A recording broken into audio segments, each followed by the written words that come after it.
I thought I'd just take a minute to share a little bit about my relationship with Acumen.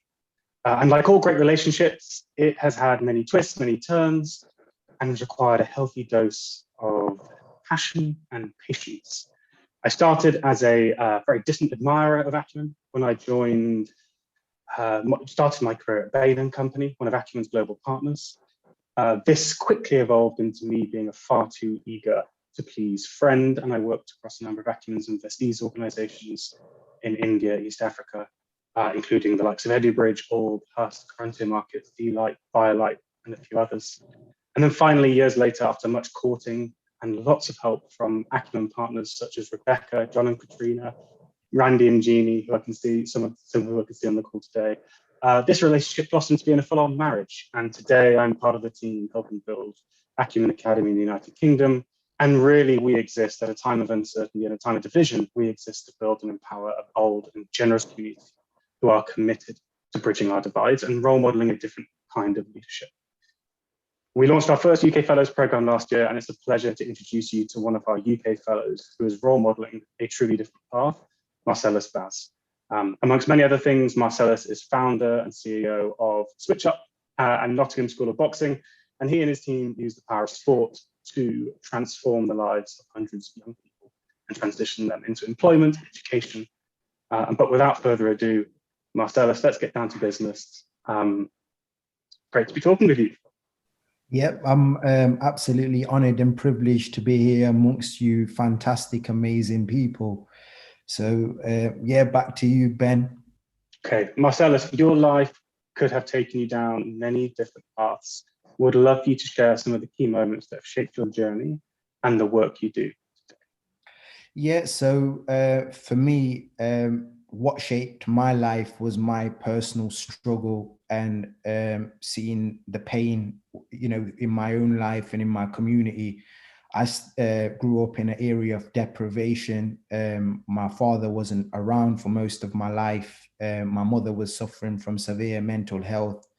I witnessed her, you know, trying to take her life many times. There was occasions where, you know, there wasn't no food and we had to tie our waists with belts to try and take away that hunger pain.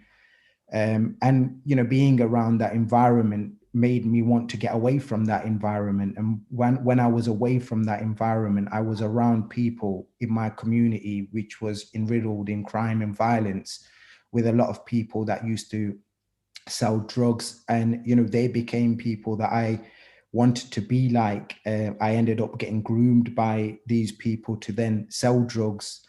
And whilst that was happening, I got criminalized, and I witnessed one of my best friends, you know, dying in my arms through a knife attack. And the consequences of that didn't just affect the perpetrator and the victim. It affected the whole of my community. It affected, you know, families, shopkeepers, teachers. Everybody was impacted by that trauma. And I really wanted to make a change. And there was no way at that point that, you know, I could be sitting in school and learning about trigonometry when I knew that potentially my mom could end up taking her life, or if I go back and I don't sell drugs, I want to come out of this, somebody could be trying to shoot her or my brother or sister, or try and take my life. And it was a very, very difficult place to be in. And when you're criminalized, you feel isolated and excluded from society. And it's very hard to be able to get back into society. And I really wanted to make a change. I wanted to stop this struggle. I wanted to stop the pain that my community was seeing. And I wanted to be able to see a different world and a different future for a lot of the young people that were coming through in my community. So that's exactly what I did.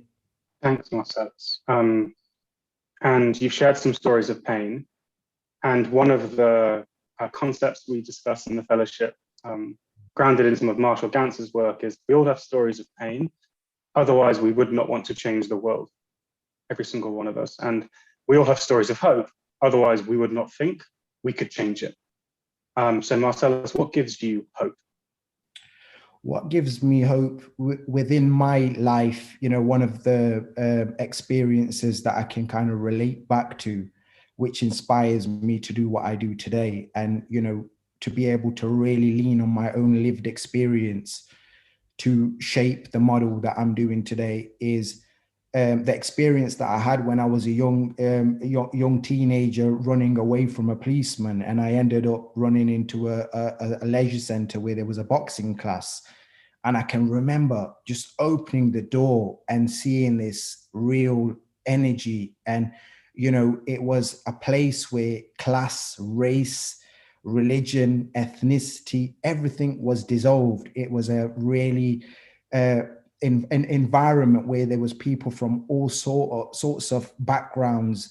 It was a real social leveler. And, that was the first time a coach came up and put his arm around me. The first time I felt hugged and felt like I had a sense of belonging.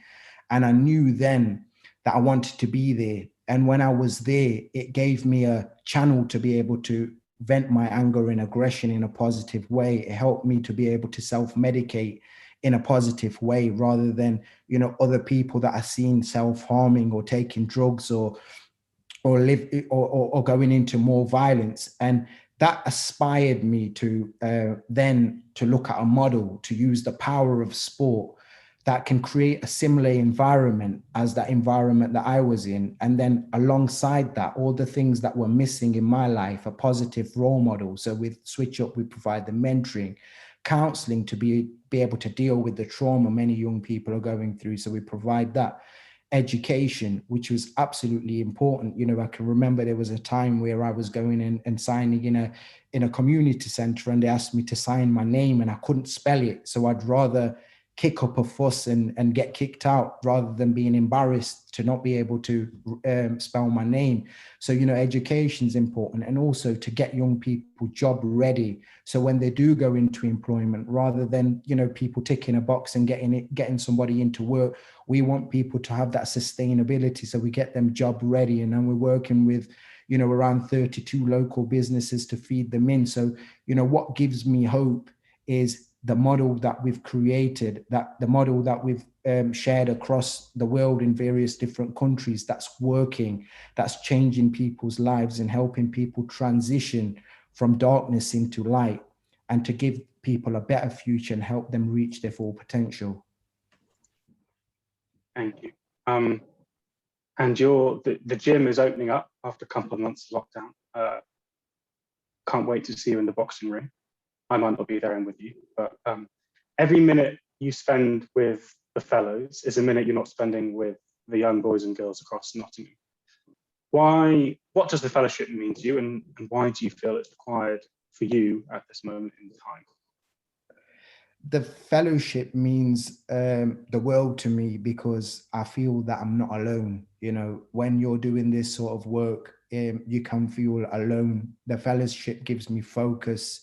The fellowship gives me energy, and the fellowship gives me a lot of hope, because I'm around individuals that have similar values. I feel that the fellowship is bringing us all together because we've got this golden thread, which is our values, which is our mission, to be able to eliminate things like, poverty, injustice, and, really crossing the lines of difference. Because for me, I never had any kind of interaction with middle-class people that had jobs or went on holidays and didn't have to think about, somebody wanting to shoot them or the police kicking down their door. It's important that we cross them lines of difference, and, to be able to have that collective power to be able to make a difference to our society and the world is absolutely incredible. And that brings me back to a quote that my dad used to say to me. And he said, "Son, if you have one strand on a brush, it's very hard to clean the floor. But with many strands, you can clean the place up." And with this fellowship, with the Acumen Fellowship, if we can really mobilize it, then we can make a difference, and we can start to really see this world becoming the world that we want to see. Thanks, Marcellus. And I guess my last question along the theme of your father's quote. So you're today one of 22 UK fellows. You're one of almost 900 fellows across the globe. You're one of thousands of people who are part of the partner community and the foundry community with Acumen. You're one of 500,000 people who have taken Acumen's online courses. If we could work collectively, what could our world look like? Well, you know, I look at the fellowship a little bit like a jigsaw puzzle. There's so many people in this fellowship that, you know, we're blessed with a gift. Every human being is, you know, blessed with a gift, a calling, a purpose. And everybody, you know, in this fellowship has come from different experiences. We're from different sectors, from, you know, different disciplines. And if we can bring that collective people together, we are, you know, every piece of that jigsaw is complete. And we then together can really make a difference. And I see that vision, I believe that vision, and I can, you know, with the Acumen Fellowship, I can really see it happening. And, you know, I'm looking forward to continuing with the fellowship, meeting more people and connecting with more people, because together we can make a difference. And you know what? It's not about, you know, it's not just aspiring to make a living. We've got to aspire to make a difference. Thank you, Marcellus. You might not remember, but the first time we spoke was almost a year ago, and I was walking around Liverpool, well, a bit over that, because I was walking around Liverpool on a long weekend with my partner, and I was captivated by your soul and by your story. So much so I got in a lot of trouble with my wife as I was late, very late for dinner, but man, it was worth it. Hopefully we're not too late today. I've learned so much from you in the last 9 months as part of the fellowship, specifically around the investment you put into building deep personal relationships in order to build trust in different ways. Your energy, your hunger is infectious, and your dedication fills me with hope for our world. So thank you for sharing some of your story today, Marcellus. Privilege. Thank you.